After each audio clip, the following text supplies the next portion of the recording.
when we think about the person who lives this way, it's typically because of one of two reasons. The first is you believe that you're the smartest person in the room, or you believe you're always the victim.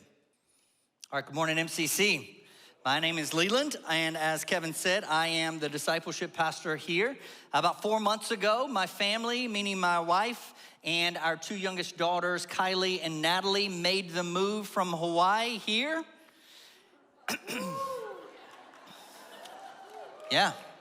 And as I was talking to Phil this week, Pastor Phil, and he was kind of saying, hey, Leland, maybe it might be a good idea if you just gave an update, just how your transition is going and kind of how you're feeling about everything. And so I created this slide in hopes that this would kind of communicate how I feel like the transition is going so far.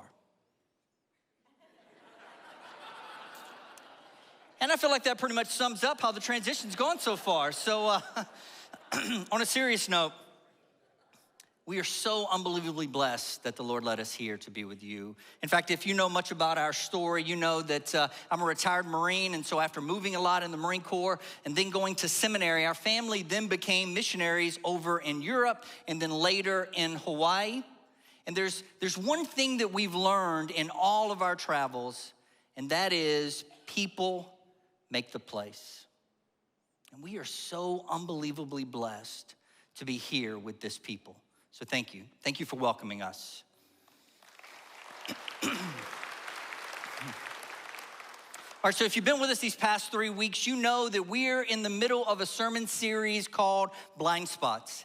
And it's all about identifying blind spots in our lives, because these blind spots are basically, whether we are aware of them or whether they are something that we've just accepted, these are things that are not in accordance with God's definition of good. Because they're not in accordance with God's definition of good, they are often hurting the relationships around us and hurting our relationship with God. This week, we're gonna be talking about identifying the blind spot of quarreling or quarrel in your life. So I wanna start off kind of with a question. What comes to mind when you think about the word quarrel or quarreling? My guess is, like the video and like most people, you think about an argument or some type of conflict between people, and in that sense, you'd be right. But I want in this sermon to kind of take us on a little bit of a journey into a deeper biblical perspective of this idea by taking a look at the Hebrew word that we translate into quarrel and then tracing that throughout the Old Testament. Now, my goal is that by tracing this throughout the Old Testament, what we're gonna see is we're gonna see different perspectives, and these different perspectives are gonna allow us to determine what healthy quarreling looks like and what unhealthy quarreling looks like. I hope you're ready, because we're going forward anyway. All right, so first we're gonna stop at Genesis 13:7. And in Genesis 13:7, what we find is this is the very first time this Hebrew word is used in the Old Testament. And as you can see, basically you've got Lot and Abraham's herdsmen arguing over resources. Now, they're arguing over most likely something like water or a specific type of vegetation, which is important to their herds. Now, what I want you to take away at this point is that they're not arguing over just something random. They are arguing over something that really matters. Okay, so I want you to grab hold of that, and we're gonna keep moving. Okay, by the time we get into the law, so now let's think Exodus, Leviticus, Deuteronomy, this word is now being used in a little bit of a different way. Or this word is now being used in kind of a quasi-courtroom type setting to ensure that justice reigns among God's people. A great example of this we find in Deuteronomy 25:1, and it says that if controversy or if quarrels, same Hebrew word here, arises between people, they should go to court for judgment. And when the judges hear the case, they shall exonerate the innocent but condemn the guilty. Again, what I want us to initially see is that we're not talking about some trivial matter, right? In fact, in this Deuteronomy text, the outcome matters so much that it needs to be taken to a mediator who with wisdom and authority will decide the case to ensure that God's justice reigns among his people. Now see, this way of understanding quarreling is not a sin. In fact, what the Bible is trying to get us to understand is that this way of quarreling is a normal thing that happens when people choose to live in community. It's just normal. Should be expected. So the outcome is it's not something to be avoided like we often do in our lives. Instead, it's something to be expected and therefore handled healthily. Right? And that's the picture I want to take, but now we're going to keep going forward. We're going to keep going forward, and when we arrive in the book of Proverbs, what we find is now this word is being used a little different. See, now this word is being used as the blind spot that we want to talk about today, because now it's being used to describe a person, their way of life, and their way of life, how it is affecting the people around them. See, it's talking about a quarrelsome person. And if we were to take all the different pictures that Proverbs has to say or kind of is painting about this person, we might come up with a definition, something along the lines of a quarrelsome person is someone who consistently lives life in such a way that creates unnecessary conflict, or we could say this person consistently enters into disagreements in such a way that only produces more conflict instead of healthy resolutions. See, as I said, Proverbs gives us a lot of different pictures of this person, but as I was wrestling with the Lord and I was talking to Pastor Phil about the fact that he was only giving me an hour for this sermon, okay, just making sure we're all still awake and hadn't fallen asleep right there at the beginning. My goal is to use two Proverbs here. And in these two Proverbs, I want to kind of use them as a summary introduction into the larger picture of the quarrelsome person within the book of Proverbs. So, if you will, we're gonna go to Proverbs chapter 26, verses 20 to 22 to start off our journey. Where there is no wood, a fire goes out. Where there is no gossip, contention, or quarrels cease. Like charcoal is to burning coals and wood to fire, so is a contentious person or a quarrelsome person to kindle quarrels. The words of a gossip are like delicious morsels. They go down into a person's innermost being. I started with this proverb, or I chose this proverb, because I wanted to open us up to something that I think we often don't think about when we talk about the quarrelsome person. And that is, at least according to this proverb, that gossiping is a form of quarreling, or we might say that this proverb is saying that gossiping is simply quarreling behind someone's back. And even though, right, so when we look at the proverb here, we see that it begins positively. It begins by basically saying, hey guys, look, here's an idea. You know, if you would just like stop gossiping, man, you'd have a lot less conflict in your life. And most of us would say, yes and amen. I couldn't agree more. And yet, even though we know it only creates disunity, we know it only creates brokenness in relationships. And so we have to ask the question, if we know it creates disunity and brokenness, why do we gossip? Well, I want to offer two perspectives for you today. The first perspective is mine, just tell you right up front. And then the second is the one that the proverb itself is arguing for. Now, these two are not in opposition to each other. Instead, when it's all said and done, I'm going to wrap these two together. And in that, we're gonna have a more full answer, or a fuller answer. I don't know what more full is, sorry. A fuller answer of what or why we continue to gossip. The first one I wanna talk about is I think we make faulty assumptions. See, namely, I think that we assume that everyone thinks, or at least should think, exactly the way we do. So we go around mind reading the thoughts and the motivations of those people around us. We assume that we fully understand why they said what they said or why they did what they did, and then we turn around and we go tell others so that they'll confirm our assumption, and thereby we feel better about ourselves. Another way of saying this is, instead of turning to humility and turning to wonder and saying, I wonder why that person said what they said. And I wonder what happened in their day that they reacted the way they reacted. I wonder what's going on in their story that led them to do what they're doing right now. Instead of doing that, we assume that we understand everything about the situation. And then we go and we tell others to convince them. We can say that we go and we sell others on our perspective so that they will agree with us. Where I'm trying to go is that this is creating brokenness in our relationships, this faulty assumptions. Now, there's another perspective, again, that I want to share, and that's with the proverb itself. See, the proverb itself also is speaking on a perspective, and it's comparing this blind spot to the sin of gluttony.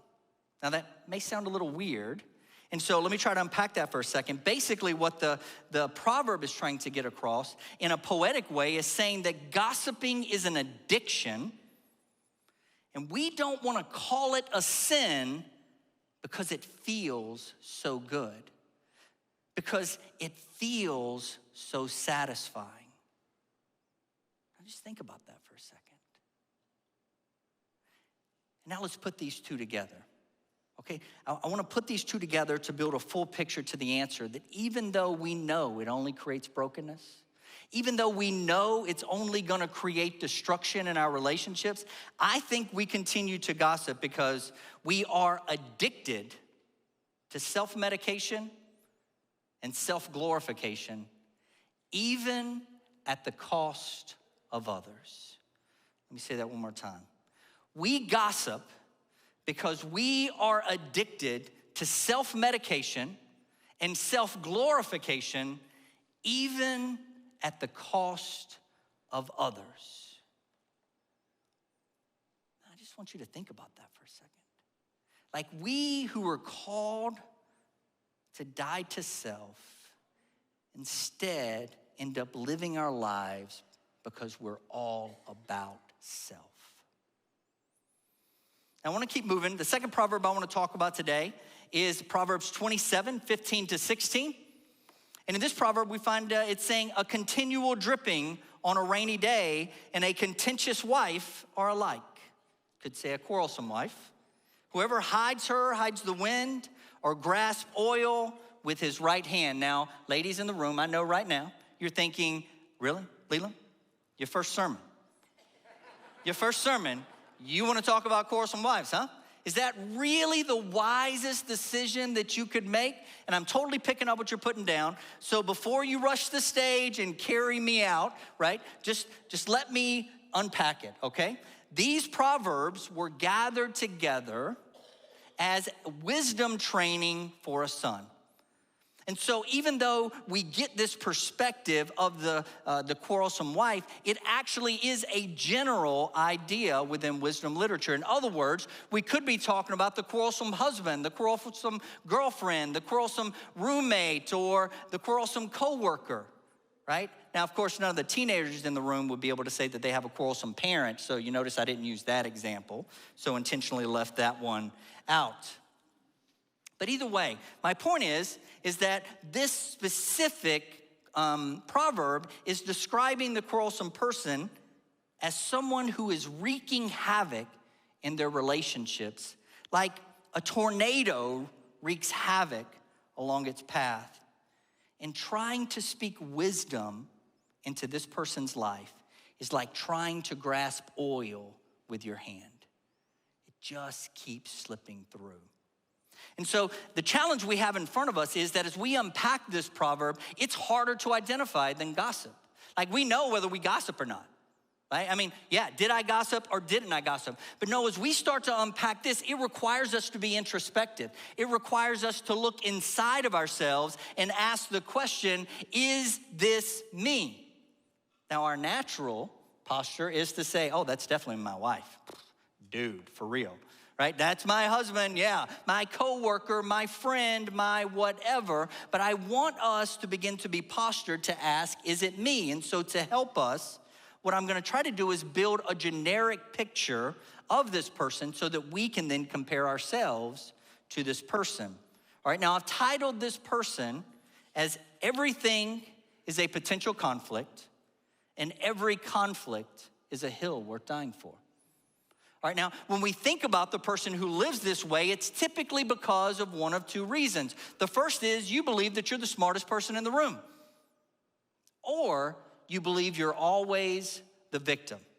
All right, so let's dive into this, all right? The smartest person in the room is often a person who has a lens of black and white with little to no gray and little to no nuance. This often is because they think they've figured out the key to everything. They've got it all figured out, right? How to fix the American economy? Cool, no problem, I got you.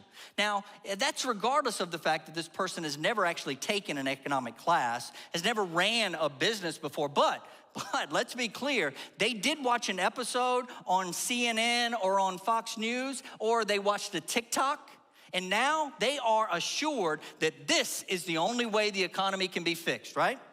Or hey, let's talk about theology, right? For 2,000 years of the church, we have disagreed on a theological topic, but the only problem has been over the last 2,000 years is we didn't have you.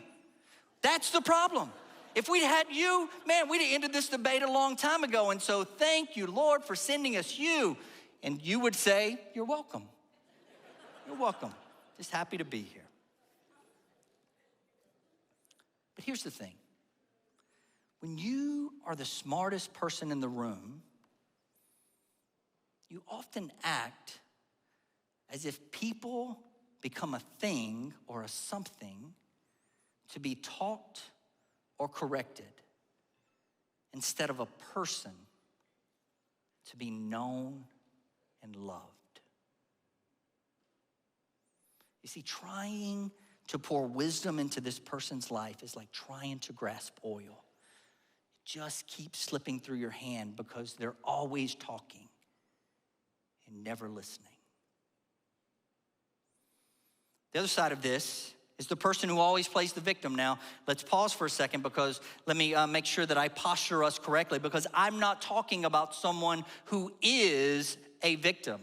I'm not talking about someone who is a victim of a situation, because that is real. I'm talking about the person who is never at fault.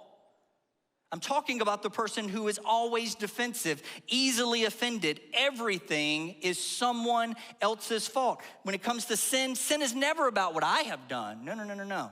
Sin is about what has been done to me. See, it's always about self. It's always about self-protection. And this person is like a tornado in their relationships, because their emotions seem to come out of nowhere. And they're always producing destruction in their lives. The bigger problem is this person is largely unaware that the problem is not out here. The problem is actually going on in here. And because of that, they live as if everything, every conversation, every situation is a potential conflict. But here's the bottom line, okay? When we put these two together, whether we talk about gossiping, whether we talk about the smartest, or we talk about the victim attitude, when we live as if every conflict in our lives is a hill worth dying for, nobody is worthy of dying for. Are you with me today, church? We who are called to die for the sake of others are too selfish. And so it ends up creating brokenness within our families, within our communities, within our churches, within our world. But there is hope. There is hope for us. There is a path that leads us back to quarreling healthily. And this same Hebrew word is going to help us see the path forward. Because the same Hebrew word, when we talk about parts of the Psalms, there's one place in Proverbs, and then throughout our prophetic literature, this word is used in relationship to God. It says how God quarrels, and then how God is calling us to quarrel. And so I want to take a look at this picture. Again, I'm only going to give a sample, but my goal is that this becomes a summary of the redemption that is available through our quarreling. The first one I want to talk about is Proverbs 23, 10 through 11, and it says, "Do not move an ancient boundary stone or take over the fields of the fatherless, for their protector," talking about God, "is strong. He will plead their case against you." This word plead is the same word that we've been talking about, the word quarrel. So it could be translated, God will quarrel their case against you. The second one I want to talk about is Isaiah 1:17. And it says, "Learn to do what is right, promote justice, give the oppressed reason to celebrate, take up the cause of the orphan, defend the rights of the widow." Again, this word defend is the same Hebrew word, so it could say quarrel for the sake of the widow. See, what I hope you're taking away from these two verses is that God addresses human conflict by quarreling for the sake of others. The God of the universe is quarreling for the sake of the hurting, the broken, the lonely, the ones who feel left out, and the list goes on and on. The God of the universe is quarreling for the sake of you and for me. And he is inviting us on a journey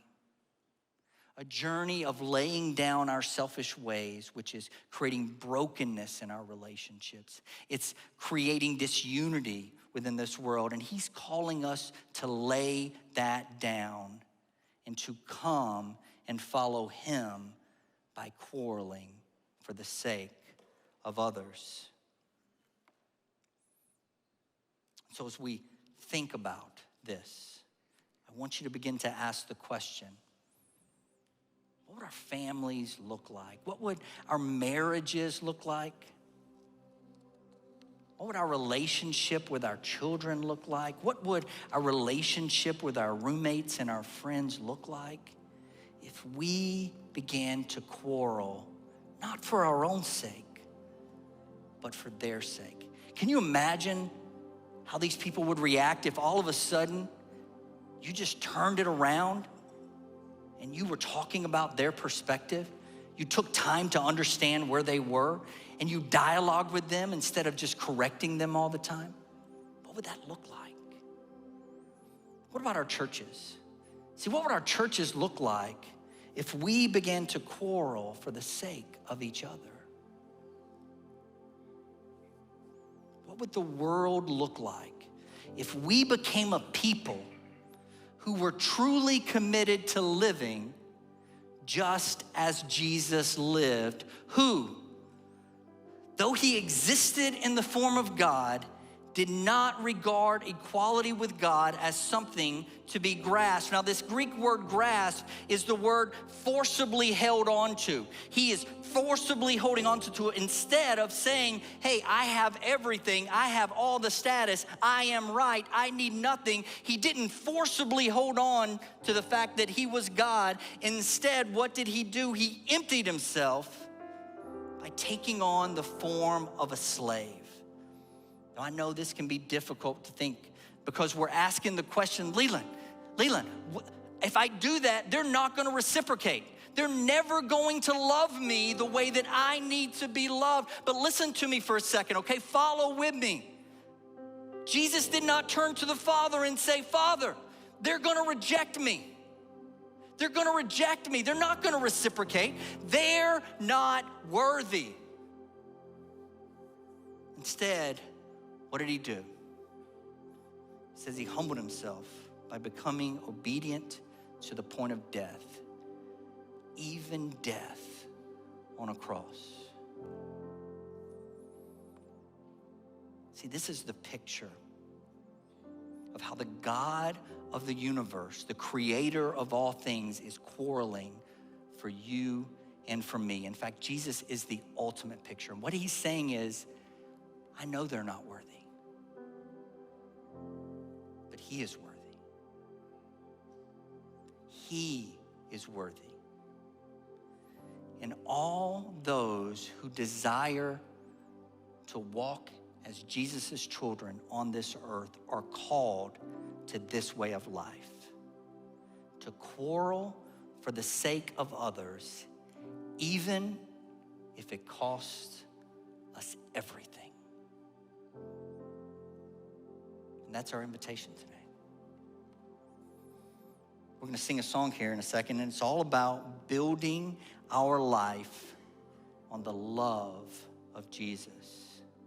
And I wanna beckon you, I wanna invite you as you're singing this song to think about, is this how I'm ordering my life? Or am I the gossip? Or am I the one who's living as everything is a hill worth dying for? And then I wanna invite you to give that up.